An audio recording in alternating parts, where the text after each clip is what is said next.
Si vous nous retrouvez à l'instant, vous avez fait le meilleur choix, c'est celui de regarder Info TV et surtout votre programme Espace Miné, 10h, 11h52. Il faut dire que le débat, entre guillemets, lancé sur ce plateau a vraiment pris, entre guillemets, feu. Hein. Et il y a quelqu'un, il y a trop de sources. Hein. Moi, monsieur m'a déjà embrouillé. Mais bon, voici quelqu'un qui est encore plus précis. Il dit, voici les noms des joueurs camerounais qui ont remporté la Coupe d'Afrique des Nations en 1984. Il donne tous les noms. Il commence par les gardiens de but. Joseph-Antoine Bell, meilleur gardien du tournoi. Thomas Nkono, Jacques Songo. Il continue. Parce que lui continue même, hein, il ne s'arrête même pas au niveau des gardiens de but. Défenseur, Charles Toubé, René Njeya, buteur lors de la finale contre le Nigeria, François Ndoumbelea, Isaac Sinkot, meilleur latéral gauche du tournoi, Ibrahim Aoudou, Luc Mbassi Efengue, Eli Onana Elundu, milieu de terrain, Théophile Abegambida, capitaine, meilleur joueur du tournoi, et ballon d'or africain en 1984, Grégoire Mbida, Emmanuel Koundé, et continue Dagobert Dan, Herman Kingé, Mouyeme, attaquant, Roger Mila, buteur lors de la finale contre le Nigeria, Ernest Ebonge Lotin, buteur lors de la finale contre le Nigeria, Bonaventure Djonkep, Jacques Ngeya Enongue, Nicolas Macon, Alain Eyobo Makongo, Ruben Félix, et il continue, il va jusqu'au niveau de l'entraînement. Je dirais que l'entraîneur de l'équipe était Radjovoje Onja Jodovic, un Serbe. Tu as bien prononcé ça. Cette victoire a marqué le premier titre continental du Cameroun. Blériot, vous avez encore à dire?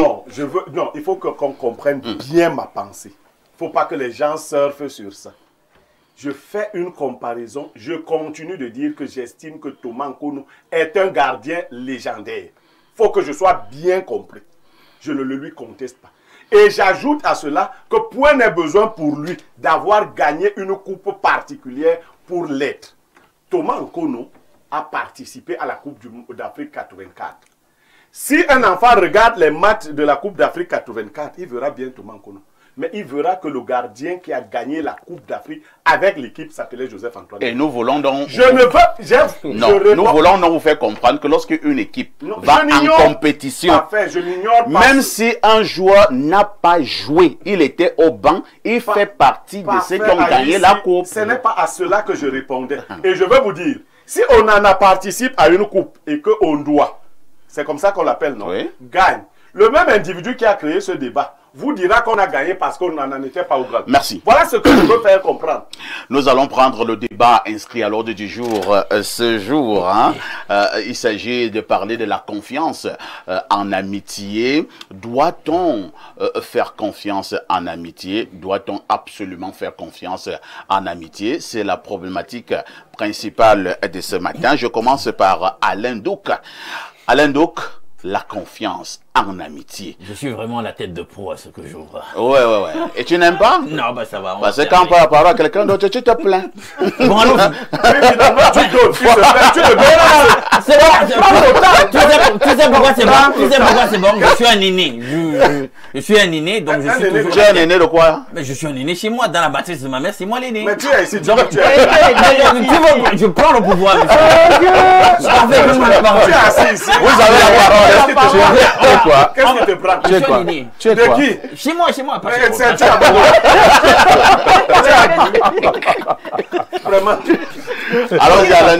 Bien, écoutez, on va faire un peu de philosophie quand même sur cette histoire parce que le sujet est profond. Tout à fait. Il n'a l'air de rien, mais il est très profond. Très profond. Sur le plan philosophique.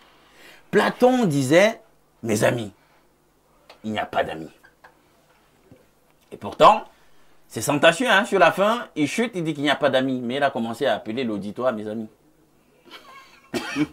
Donc finalement, peut-être que Platon veut nous dire que cette histoire et ce concept de l'amitié, il y a quelque chose qui relève véritablement de la mascarade, de l'illusion, en fin de compte, parce que ce que devrait être l'amitié, fondamentalement, tend à s'amenuiser, à se perdre. Parce que l'amitié devrait reposer sur la vertu. Et même Aristote, lorsqu'il en parle, commence quand même par reconnaître que il y a des amitiés qui relèvent du commerce des intérêts. Les gens se rapprochent parce que je suis ami avec Jeanne, parce que Jeanne est chef d'entreprise, elle est liquide. On ne sait jamais dans ma posture. Ou alors j'ai des visées et peut demander à Jean de recruter mon fils. Voilà. Donc c'est dans la dynamique donc des calculs et de ce que Jeanne peut m'apporter que je me rapproche de Jeanne et je lui vends, entre guillemets, une certaine amitié. Mais est-ce que cela véritablement saurait se concevoir, ce type de relation-là, comme étant une amitié véritablement saine? C'est ça le problème.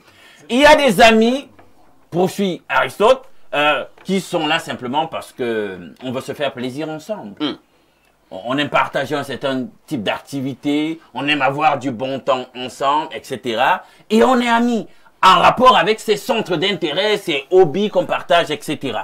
Mais fondamentalement, est-ce que ce genre d'amitié va tenir dans le temps?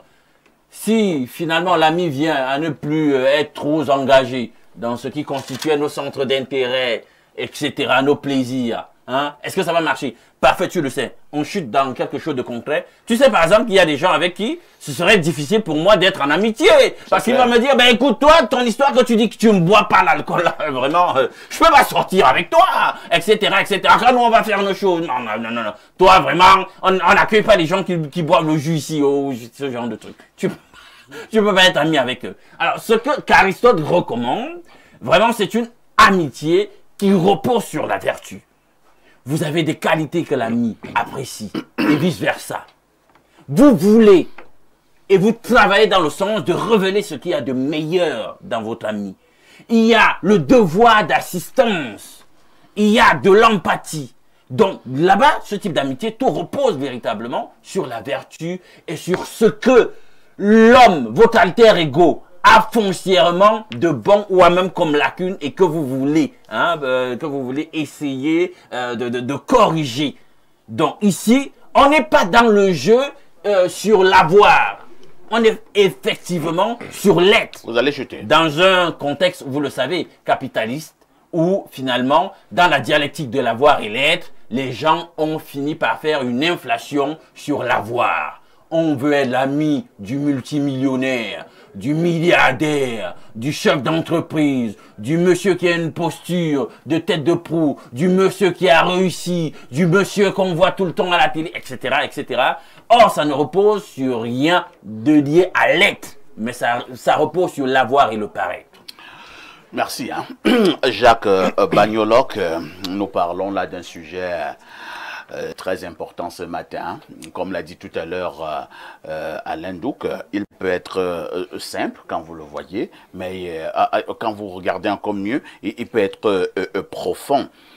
Doit-on toujours faire confiance en amitié? Oui, la question se pose ce matin. Et la formulation de la question a même déjà une partie de la réponse. Parce que lorsque vous dites doit-on toujours, ça veut dire qu'il y a d'abord une confiance. Mais est-ce que cette confiance-là doit être permanente? Moi, je pense qu'en amitié, on doit faire confiance. Parfois, ici, vous êtes mon ami depuis de longues années. J'assume cette amitié et je vous fais confiance. La confiance ici réside dans le fait que si Parfait vient vers moi, me dit Jacques, voilà telle situation, ou alors je viens vers Parfait, je lui dis Parfait, voilà. Parfait doit être en mesure de me faire confiance aveuglément et vice-versa. L'amitié doit être basée sur la confiance.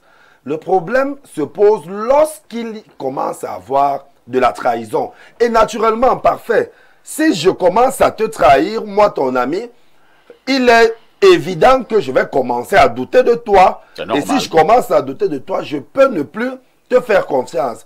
Donc l'idéal ici, c'est qu'il y ait confiance. Je dois être en mesure de faire confiance à mon ami. Et la confiance en question doit rester, elle doit demeurer. Du moment où je commence à avoir un ensemble d'attitudes comportementales qui font en sorte que mon ami doute de moi, naturellement, cette confiance-là va partir. Et on dit souvent de la confiance qu'elle se gagne en gouttes, mais elle se perd en litres.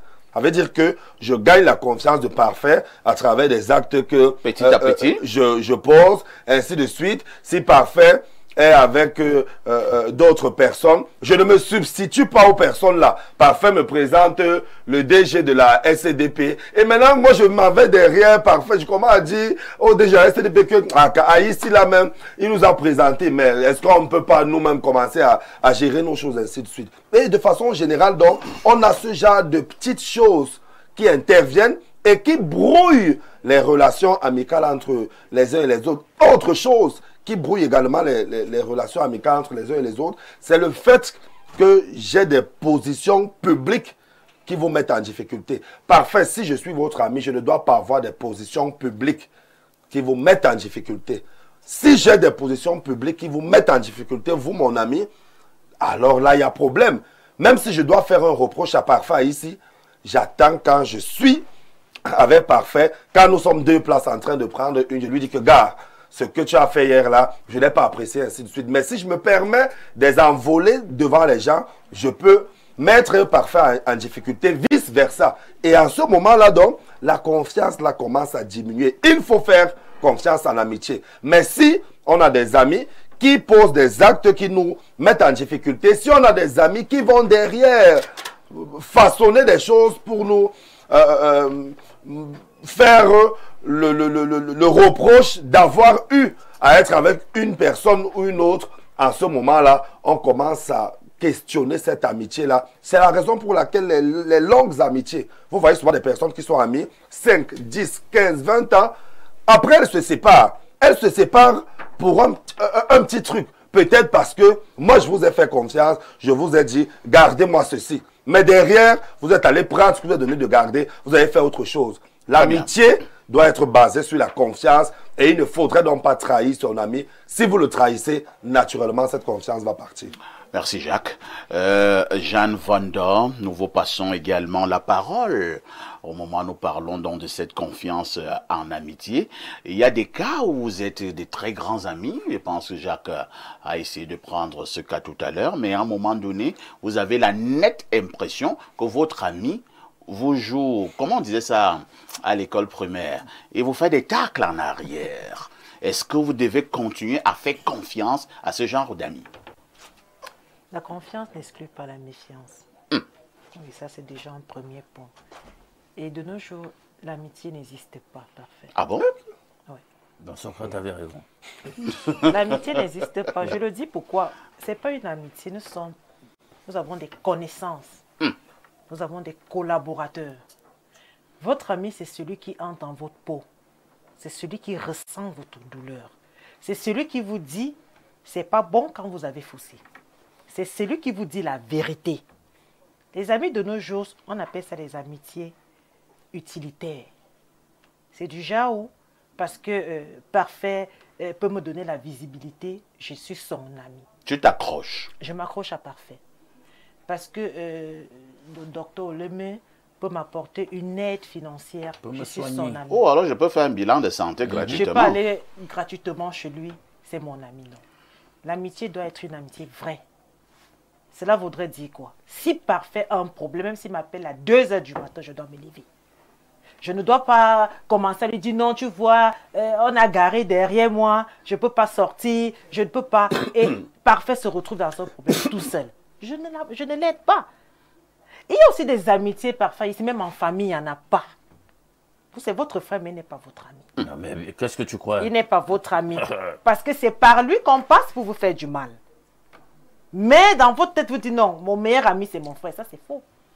C'est exagérément faux. Pareillement aussi dans les lieux de service.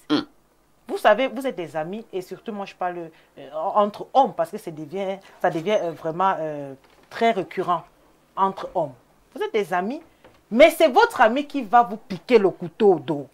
Il faudrait qu'il se voie bien, qu'il se miroite bien devant le chef d'entreprise ou bien le propriétaire. Il vient, il raconte des choses sur vous, mais en retour, il vient rire avec vous. C'est lui qui vous fait chuter tous les jours, mais il est là, il rit avec vous. Moi, je dis, jusqu'à preuve de contraire, on ne retrouve plus des amis. Vos meilleurs amis, à des moments, ce sont vos enfants. Parce que votre enfant ne peut pas vous voir souffrir, il ne se lève pas. Quant à ce que cet enfant, vraiment, je ne sais pas si il a vraiment ce sentiment maternel ou paternel. Mais pour chuter, je dirais toujours, la confiance en amitié n'exclut pas la méfiance. Merci, Jeanne-Rosine. La confiance en amitié n'exclut pas la méfiance. On va passer la parole au docteur Ollemeux. Docteur Ollemeux, qu'est-ce que vous mettez dans amitié, dans confiance, lorsque vous êtes dans une relation d'amitié? Confiance, c'est ça? Qu'est-ce que je mets dans confiance lorsque vous êtes dans une amitié. Bon, moi je voudrais dire que sur le plateau, là, je suis votre aîné. Et je pense aussi aîné, hein? Comme Alain Douk. Non, moi j'ai dit chez moi. Non, lui, il a même dit du plateau. Tu as d'abord dit que tu es aîné. Oui, chez moi. C'est toi. D'accord. Donc, notre aîné. Tu es mon petit frère, hein, pas oui, c'est clair. C'est qui avait un autre aîné? C'est pour ça que... D'accord. Donc, je voudrais dire que la confiance en amitié, il faut avoir peur maintenant de dire qu'on a des amis. Il faut avoir peur. Il faut se rassurer vraiment. Si vous-même d'abord pouvez porter un ami, oui, si vous pouvez avoir un ami, il faut d'abord vous rassurer vous-même ici sur le plateau. Est-ce que je peux avoir un ami? Si je me rassure que je peux avoir un ami, ok, je peux lui faire confiance. Parce que on n'a plus le sens même de la vie. On ne sait pas pourquoi on vit. Pourtant, l'être humain vit parce qu'il a son prochain à côté. Oui. Je vis parce que j'ai l'héros qui est là en face de moi, le jeune petit frère qui est là en face de moi, Jacques. Et vous croyez qu'être là, ça me permet de vivre, de passer, n'est-ce pas, une journée, quand je me réveille le matin, je sais que je vais voir X, Y. C'est ce que Dieu a permis, n'est-ce pas, que nous possessions. L'être humain a donc maintenant oublié que son prochain était celui-là qui devrait être son compagnon, n'est-ce pas, du jour, oui, de tous les temps. Il a pensé que c'est le travail, c'est l'argent, c'est le gain, et là-dedans, il a mis le profit, tout simplement. Ça fait que tout ce qu'il peut avoir avec son prochain, l'appelant ami, il ne pense qu'au profit, à l'intérêt. Lui ne pense qu'au profit, à l'intérêt. C'est lui qui a le sens même de l'amitié. Voilà comment j'explique. C'est lui-même qui a le sens de l'amitié. Cette personne-là, voilà comment il va prendre, n'est-ce pas, son prochain. Que le matin, il doit se lever et voir X, Y, comme je l'ai dit là. Mais l'autre ne voit pas la chose dans ce sens-là. Il voit la chose, n'est-ce pas, dans le sens de l'intérêt. Ça fait donc qu'on n'a plus, n'est-ce pas, d'amis. Il peut faire confiance. Si je suis grand frère ici sur le plateau et aîné, avec l'expérience et tout. Non, là. Donc, j'ai tellement de cas. J'étais amené quelque part, j'étais le nom. Un jour, j'étais invité quelque part. Tout à fait. Oui. Quelqu'un qui n'est pas ici au pays, je le prends comme un ami. Du côté d'Odja. Oui, je le prends comme un ami avec beaucoup de sourire et tout, simplicité et tout, la liberté. Parce qu'il faut avoir la liberté de la vie, prendre la vie avec beaucoup de liberté. Si tu ne prends pas ça, tu vas échouer. Tu vas échouer pensant que tu es ami. Tu ne sais pas ce qu'on appelle l'amitié. Toi, tu ne sais pas. Celui qui a la liberté de la vie, là, vient vers toi parce qu'il sait que non, je viens parce que tu es mon prochain. Mon prochain. Je peux donc tout apporter, tout offrir. Je n'attends rien de toi parce que nous allons partager, n'est-ce pas, l'échange, n'est-ce pas, de la vie divine. Il va faire des efforts, ce dernier va faire des efforts pensant qu'il est ton ami, il ne l'est pas. Toi, tu le soutiens même que non, voilà, fais ceci, tu vas t'installer, fais ceci, tu lui donnes même des moyens. Il pense toujours que non, lui, il cherche l'intérêt derrière toi. Toi, tu es tout simplement là parce que tu l'aimes. Tu veux l'amitié en tant que frère, enfant de Dieu. Si les gens ne peuvent pas mettre et accepter que les uns et les autres sont d'abord, nous sommes des prochains enfants de Dieu, ça va échouer.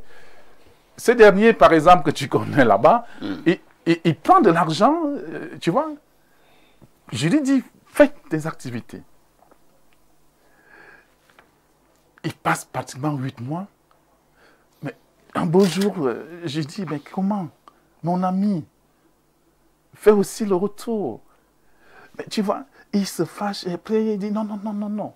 Il ne faut pas faire ceci. Et il va même également dire à quelqu'un d'autre, On lui dit que, mais comment? Non, on voit ce monsieur, on ne savait même pas que lui, il avait donné quelque chose avant pour que tu fasses des choses. Mais quand toi, tu te plains là, lui, il ne s'est jamais plaint. Bon, tu vas donc appeler l'ami comment? Je comprends pourquoi tu ne m'as plus amené là-bas. Voilà. Tu vas amener l'ami comment? Tu vois? Et quand il va se plaindre... Pourtant, j'avais bien vécu. Bien sûr. Et quand il se plaint, on lui dit que, mais non. Voilà la situation. Et à la fin, il va prendre, il signe même un engagement, n'est-ce pas, que lui. On ne savait pas que lui, ce monsieur qui est souvent calme là, lui ne parle pas beaucoup. Donc tu devais des choses là-bas et il va signer donc maintenant un engagement. C'est-à-dire qu'on lui dit que non, signe un engagement que non, tu dois à cette personne-là. Ça, ton ami ne fait pas ça. C'est lui qui est ton ami, mais toi tu n'es pas son ami. Donc, vous voyez un peu. Donc, la personne a signé cet engagement de... Quand je me suis exprimé, les gens lui disent, attention, c'est lui qui est ton ami, mais toi, tu n'es pas son ami. Voilà donc, n'est-ce pas, le paradoxe. Tu prends quelqu'un comme ton ami, est-ce que lui te prend comme son ami? Hein? Il y a donc des indices. Oui. On lui a dit, il faut qu'il y ait un support pour que toi, tu continues à mentir. Parce que lui, il t'a pris comme son ami, mais toi, tu n'as pas pris comme un ami. Quand j'ai lu ça, le thème là, j'ai dit, attention.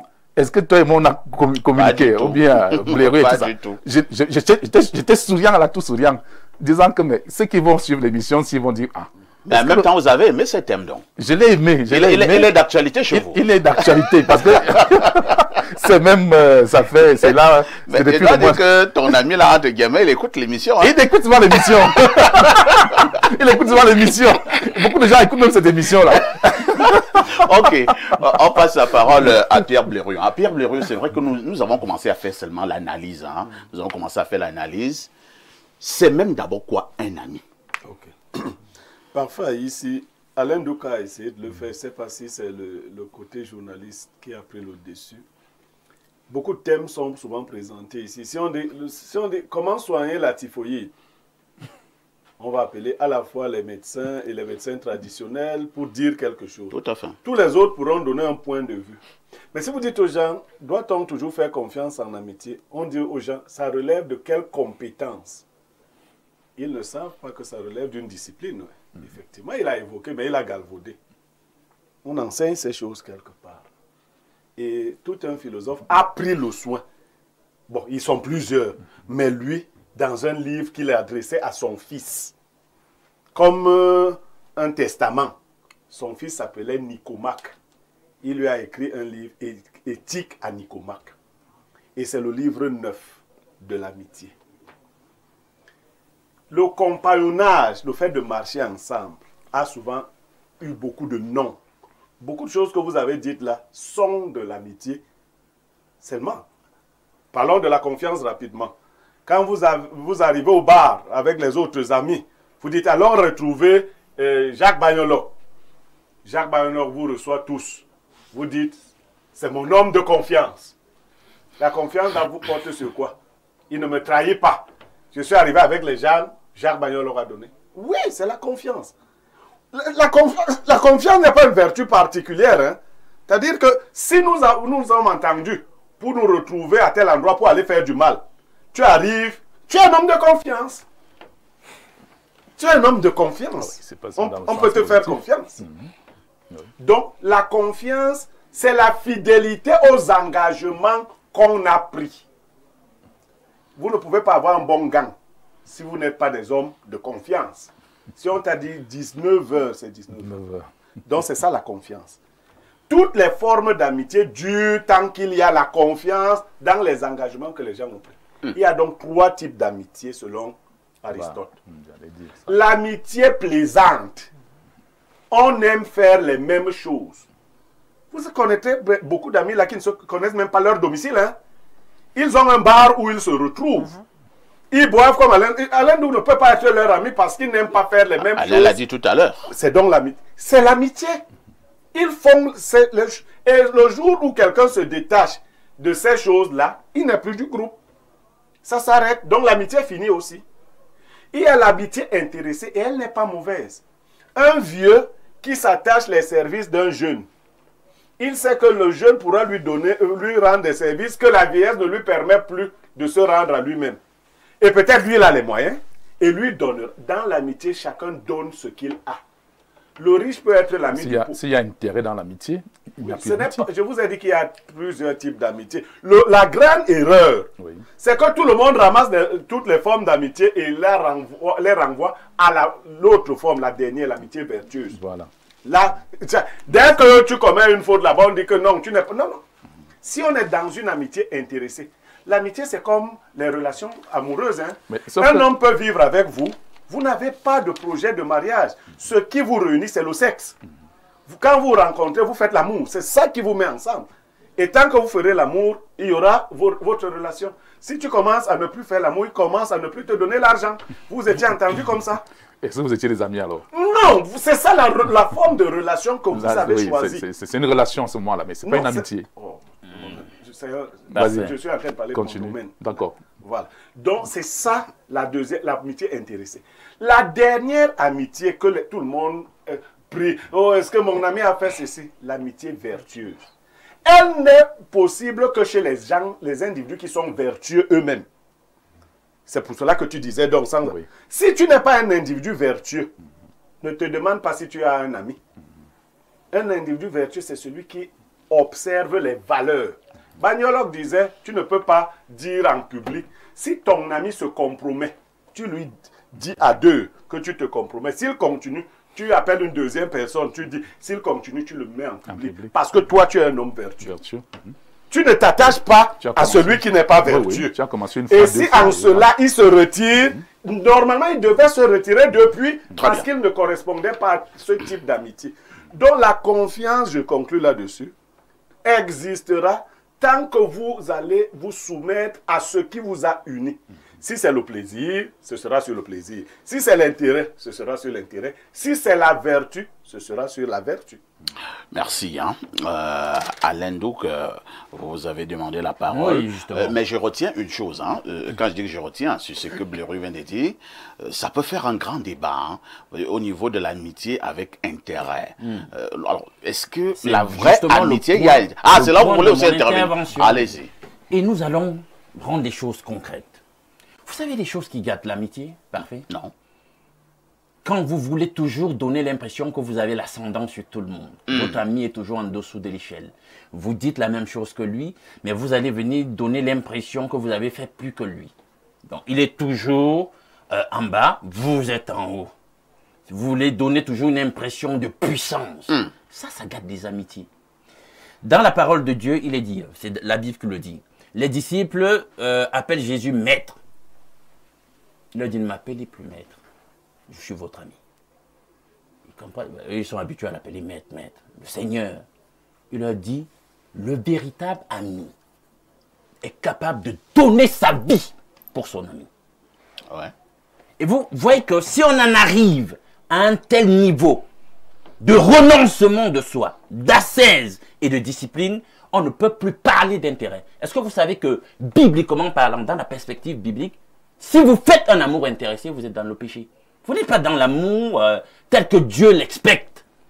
Et il est écrit dans la Bible que nul parmi vous ne recherche son propre intérêt. Recherchez d'abord les intérêts des autres. Et tu sais parfait, un truc qui gâte l'amitié.